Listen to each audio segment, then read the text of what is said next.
C'est dans ce parc à Dijon que Mélanie a l'habitude de courir plusieurs fois par semaine. Le sport, c'est vraiment vital pour moi, j'en ai vraiment besoin, c'est ça qui me fait du bien.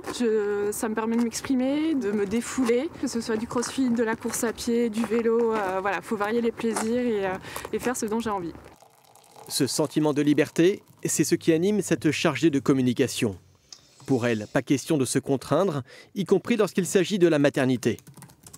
À 32 ans, elle a décidé de ne pas avoir d'enfant. J'ai bien réfléchi sur ce que c'était vraiment d'avoir des enfants, la responsabilité, la charge, etc. Et au fil des années, en fait, j'ai d'abord appris à me connaître, à savoir ce dont j'ai besoin, ce qui me permet de m'épanouir. Et d'avoir des enfants, c'est pas mon objectif premier et j'ai compris que c'était pas ça qui allait me rendre totalement heureuse. Ne pas avoir d'enfants. De plus en plus de Français font ce choix. Ils sont aujourd'hui près de 10%. Une tendance amplifiée par les réseaux sociaux.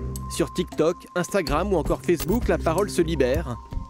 Le hashtag ChildFree, en français « Je ne veux pas d'enfants », cumule plus de 2 milliards de vues. Une majorité de femmes, mais aussi des hommes qui revendiquent le droit de se détacher de la norme. Un choix qu'ils assument totalement.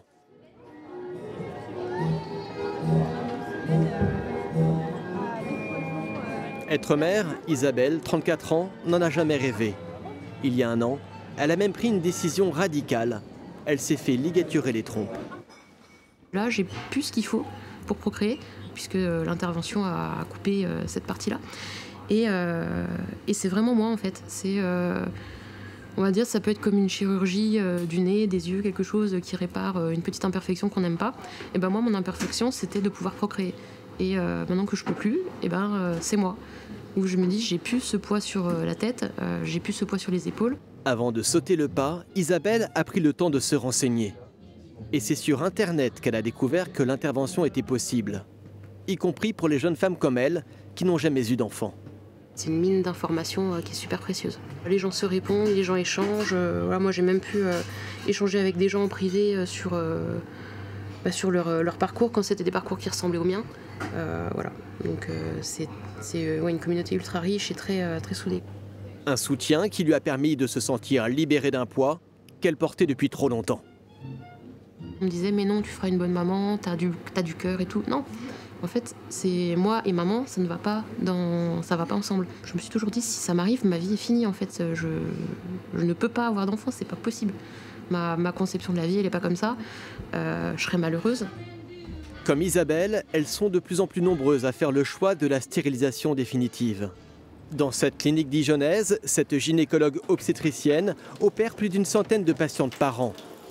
Des femmes de plus en plus jeunes. Cet après-midi, j'ai 2 patientes qui ont des ligatures tubaires, 2 jeunes patientes qui n'ont pas d'enfants et qui ne souhaitent pas en avoir, raison pour laquelle on fait cette intervention. Allez, on y va. L'opération se fait sous anesthésie générale par cœlioscopie. Seules 2 petites incisions sont nécessaires pour laisser passer les instruments et la caméra. C'est vraiment une stérilisation, donc on coupe de façon irréversible les trompes, c'est-à-dire un petit peu le pont entre l'ovaire et l'utérus. Les patientes, elles rentrent à la clinique, elles peuvent avoir des enfants, elles ressortent, elles ne pourront plus jamais en avoir. Donc là, les 2 petites trompes sont coupées et c'est fini, on peut la remettre à plat. L'intervention ne dure que 40 minutes. Une rapidité qui contraste avec le parcours compliqué que vivent ces femmes avant d'arriver là. Parfois, elles ont essuyé plusieurs échecs auprès de confrères avant de venir en consultation vers moi. Ce qui leur est souvent revenu comme réponse, c'est vous êtes trop jeune, vous pouvez changer d'avis, on ne sait jamais, si vous rencontrez quelqu'un ou un tel ou un tel. Enfin, c'est souvent en tout cas les arguments qu'elles me citent. En début de consultation, parfois elles arrivent carrément avec une feuille dans laquelle c'est listé toutes les raisons éventuelles qui pourraient justifier de la ligature. Mais je leur dis non, moi je veux pas d'arguments. Enfin, en fait, qui je suis pour décider. Bonjour. Aurélie Guillaumard fait encore partie de ces rares praticiens à accepter la ligature des trompes sans condition. Mais la société et les mœurs évoluent.